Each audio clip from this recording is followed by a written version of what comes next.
मैं दीनानाथ शर्मा गांव लखपुरी का रहने वाला हूँ, तहसील इंद्री, जिला करनाल। मैं जो भी ये वीडियो बना रहा हूँ, ये जो भी बयान दे रहा हूँ, बिल्कुल पूरे अपने विश्वास में और पूरी सोच समझ कर दे रहा हूँ।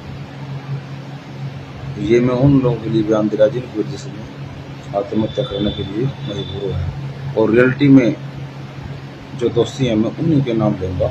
मैं किसी निर्दोष आदमी को फंसाना नहीं चाहता और दोषी को बख्शना नहीं चाहता। कोई भी इंसान है पढ़ा लिखा छोड़ दिया अपनी जान ऐसे दे सकता है, और जान देना कोई छोटी मोटी बात नहीं है। मैं 1.5 साल से परेशान हो गया, 1 साल से घर से बाहर अपने आप को निर्दोष साबित करने का प्रयास करें। मैंने एंटीसिपेटेड गई, परंतु कोई कार्रवाई दिल्ली की वजह से कोई ढंग से कोई कार्रवाई नहीं हो सकी। सारे सबूत हमें अपने दोषी, कोई मेरे खिलाफ कोई सबूत नहीं है, सिर्फ ओनली डिस्क्लोजर है। और पुलिस कस्टडी के कोई बयान मान्य नहीं थे, क्योंकि जबरदस्ती उन्होंने मारपीट का छेद का उन्होंने मेरा नाम लिखवाया, जबकि उन्होंने लिखा नहीं है। क्योंकि मेरा भाई उनके साथ कस्टडी में 10-12 दिन अवैध रूप से पुलिस ने रखा है, उन्होंने सारा मुझको बताया है। तो उन्होंने नाम नहीं लिया, उनको जानबूझ कर बोल लिया उसका नाम ले, उसका ले।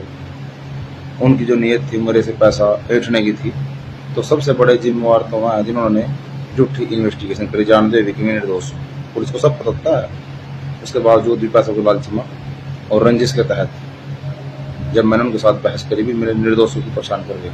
तो इस कारण उन्होंने मेरा नाम 120B में दे दिया। तो सबसे बड़े जिम्मेवार था मोहनलाल और मनोज आयु, ये हैं। उसके बाद इन्होंने मेरे खिलाफ पैसों के लालच में झूठा मुकदमा दर्ज करवाया। आशीष स्नोप से पार गाँव मखाना, उसके साथ उनके परिवार से रामबोल, जिनके नाम में अभी मैंने कागज पर लिख रखे हैं। रामबोल स्नोपश्री भी, विस्पाल स्नोपश्री लाखन, अशोक पहलवान है वहाँ का, जिन्होंने मेरी इज्जत और छवि खराब किया। साहिल स्नोपश्री तरसेम, विस्पाल स्नोपश्री लक्ष्मीचंद, गौरव स्नोपश्री राजवीर, अजय स्नोपश्री राजवीर। आशीष के दोनों मम्मा है, उसका फूफा है, जिन्होंने गलत रास्ते पर चढ़ाने के लिए पूरी कोशिश करी उसको, और वो खुद ये काम से खड़े हुआ करवा रहे, क्योंकि उसकी उम्र कम है, उसका नॉलेज कम है। और उसके बाद हमारे गांव के मधुसूदन और उसके दोनों लड़के, विष्णु और उसका लड़का अनिरुद्ध, उसके दोनों लड़के, और एक प्रमोद का लड़का है ललित, और प्रमोद की लड़की निशा। ये आते आते हमारे घर के साथ ही में घर है, और मेरे साथ जानबूझ कर टीचरबाजी करते हैं, पर लेकिन मैं चुप रहता था। इन्होंने भी काफी मजबूर किया मेरे।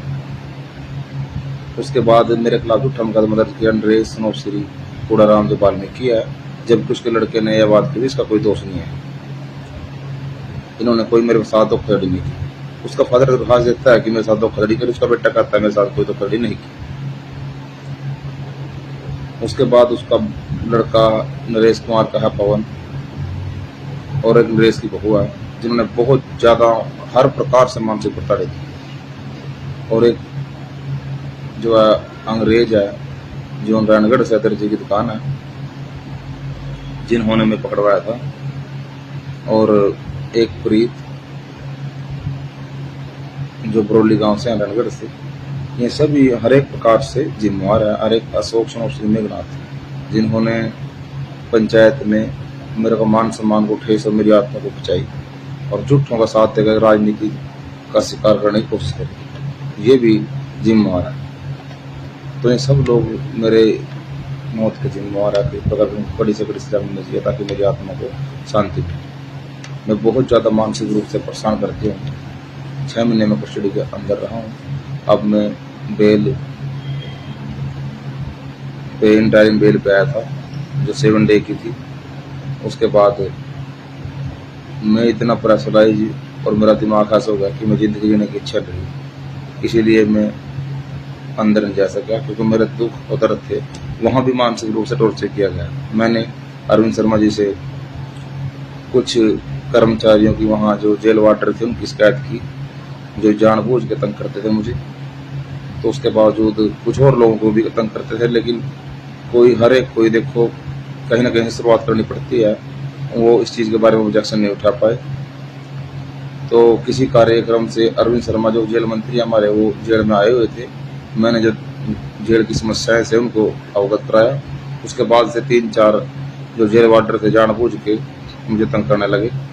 एसपी ने इशारा किया, अमित बादो एसपी था, तो एक रामस्वरूप है वहाँ पे, एक राजकुमार टाका, एक एलो था साईं, और चौथा एक राजेश मलिक है। राजेश मलिक 2 हैं, जो जिसका भतीजा जेल के अंदर है। वो एक अच्छा आदमी है, ऐसा नहीं था कभी गलत रूप से उसको फंसाया जाए। जिसका भतीजा जेल के अंदर है वो बहुत ज़्यादा बदतमीजी करता है, जो दूसरा है वो ठीक है। तो ये आदमी सभी मेरी मौत के जिम्मेदार है। कृपया करके मेरी हाथ जोड़कर प्रार्थना, कोई भी मेरा कार्यपालिका अधिकारी इस वीडियो को देखे या कोई न्यायपालिका का न्यायाधीश देखे तो उन पर सख्त से सख्त कार्रवाई होनी चाहिए। ऐसा नहीं हो कि मेरी मौत के पीछे मेरे परिवार वाले या मेरे घर वाले पैसे किसी प्रकार से कोई फैसला मान्य नहीं होना चाहिए किसी प्रकार का। बस यही मेरी इच्छा है, क्योंकि तो किसी की ज़िंदगी का तो ले जानी चाहिए। ज़िंदगी देना कोई आसान नहीं है, बहुत मुश्किल है, और मैं मजबूरी में कदम उठा रहा हूँ। चाहे मैं किसी तरीके से अपनी जान दूँ, भले चाहे नहर में कूद के दूँ, भले किसी भी प्रकार से दूँ, मैं अपनी जान देने के लिए तैयार हूँ। और मेरी मौत के बाद ये वीडियो मैं किसी अपने परिजन पर सेंड करूँ, ताकि ये प्रशासन तक या न्यायपालिका तक पहुँच सके। बस इन्हीं सब के साथ लोगों की बात करके बन गया तक।